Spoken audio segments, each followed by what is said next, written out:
in the late 90s, there came a big surprise to fans of the video game character Lara Croft when they announced that they was going to do a live action film based off the popular Tomb Raider video game series.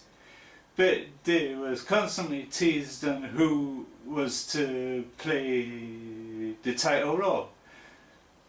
That was kept under secrecy for months prior to shooting of the film, until they eventually revealed that Lara Croft is to be played by Angelina Jolie, who was an up-and-coming actress at the time, with very minimal of acting credentials, due to, at the time, she was a model at the time.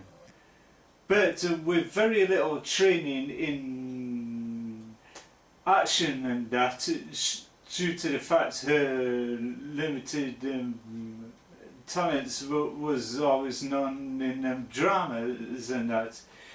But in order to demand the role of Lara Croft, she had to go through months of training to get into shape and that, to fit the mold of the essence of the video game character. But she surprised everybody when she turned up on the set. She was well committed into the role, 100%. In fact, she looked identical to her video game counterpart at the time, before the heavily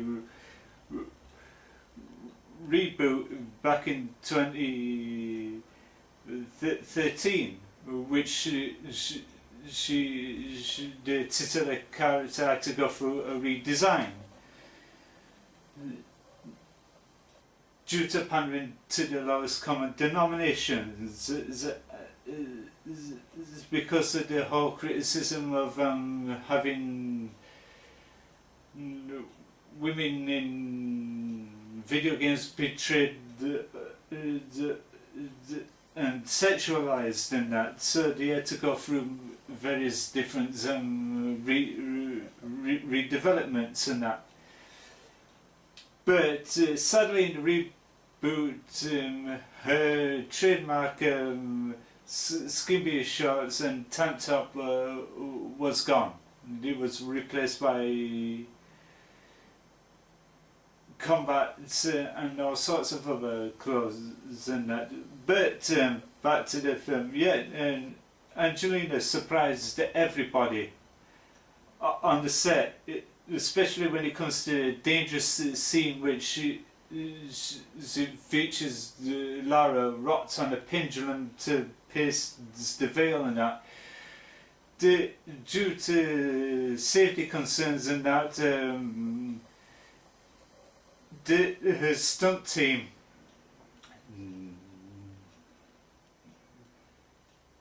decided not to do it on protest, so they had no choice but to let Angelina carry the execution of the stunt, and she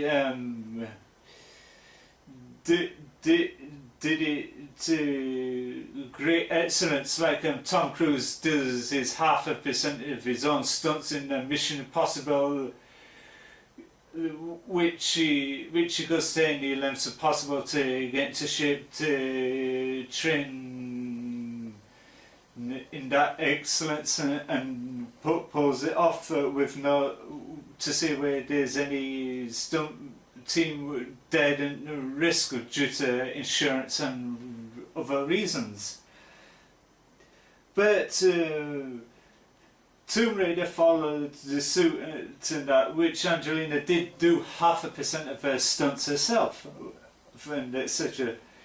but due to the settings in Cambodia and that engaged Angelina to have a strong attachment into the subject of the troubles that were going on there. That led Angelina to become the peacekeeping ambassador to Cambodia, and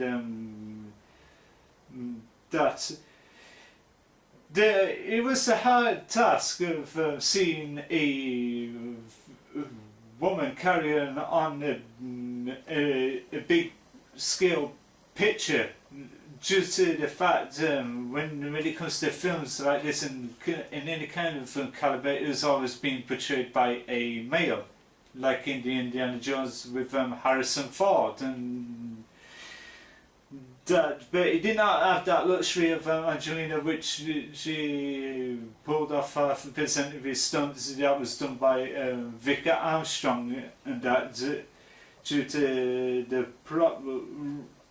the restraints, and that Paramount has a strong concern of having its actors do demanding stunts, and that due to the fact the insurance and that sent the shivers down the spines of any producer in any kind of film company and that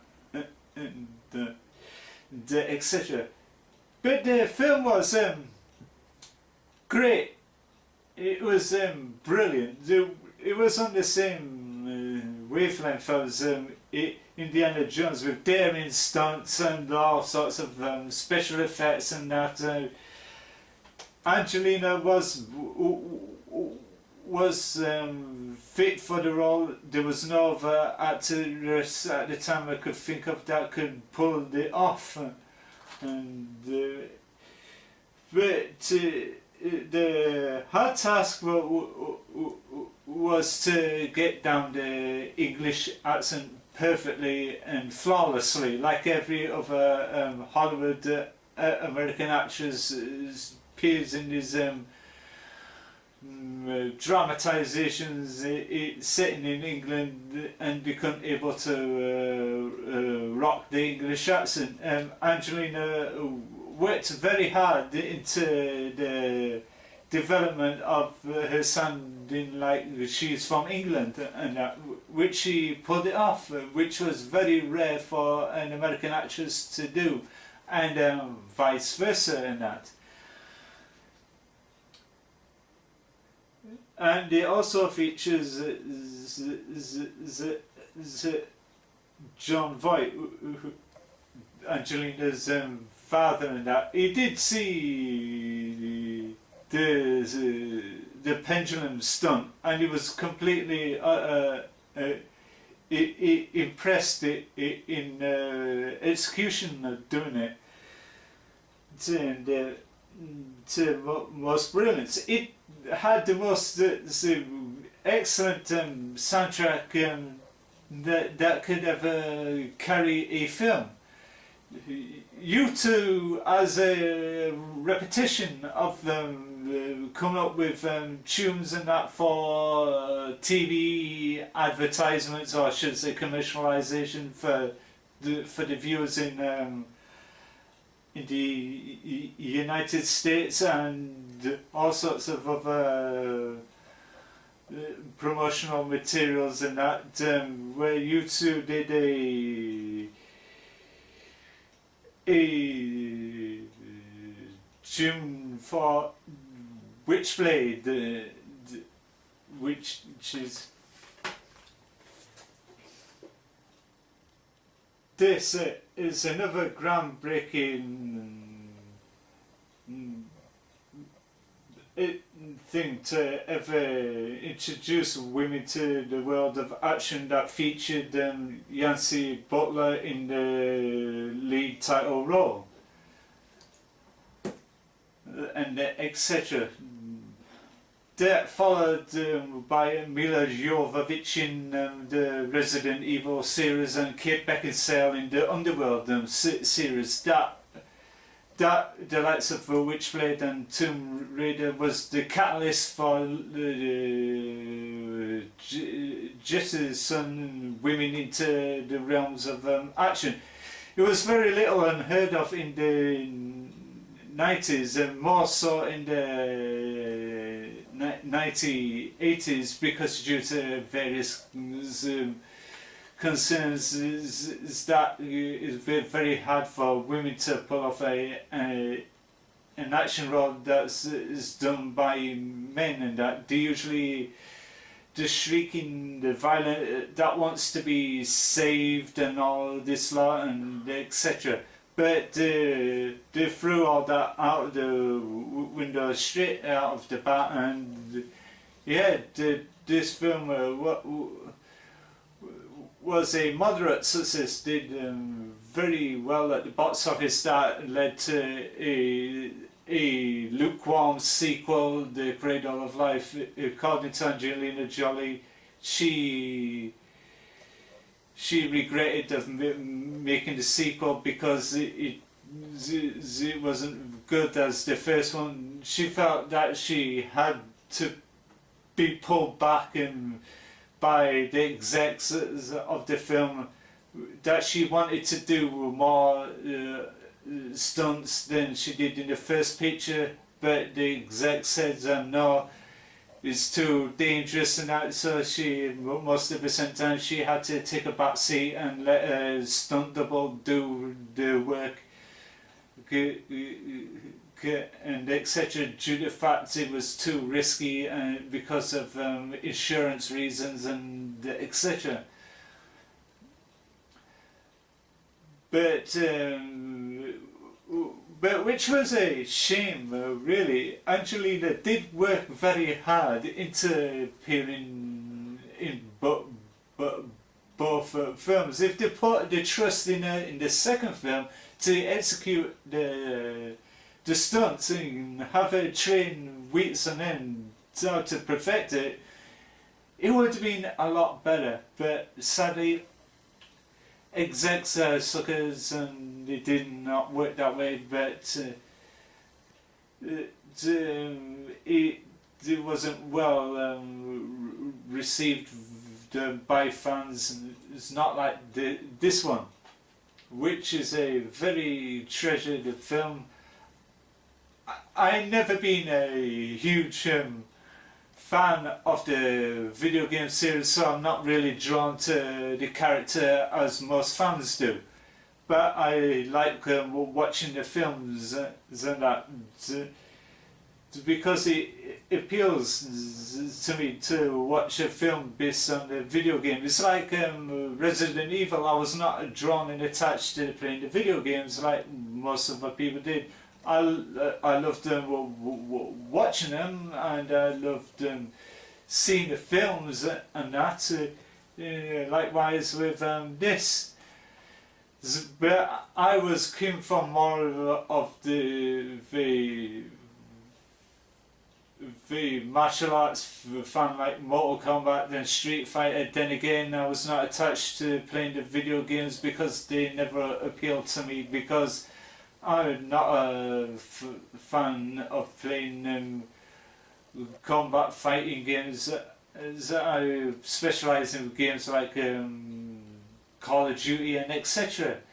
That's where they excel the most. But yeah, this film had the most dazzling visuals and the most spectacular soundtrack. Angelina was phenomenal. Like I said, they couldn't get no better actress to play her. Apparently, her placement has been revealed as Alicia Vikander or whatever her name is. I've never seen the actress in action, so I won't know about that. But due to the fact it was an on and off story about getting the film made. They wanted originally Megan Fox to attach to the role, but due to complications about working on projects with under Michael Bay, that was deemed as difficult on that. So on a retro microscopic rating, I'm going to give Tomb Raider, or I should say Lara Croft Tomb Raider, the motion picture, a 10 out of 10.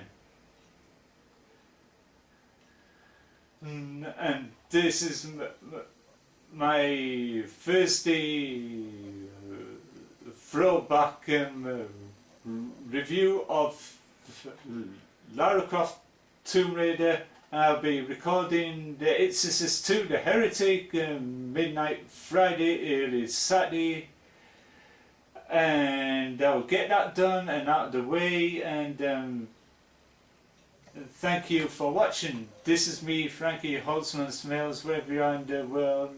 Good night. If you are going to bed in south of France, bonsoir and bon nuit, and fairly well.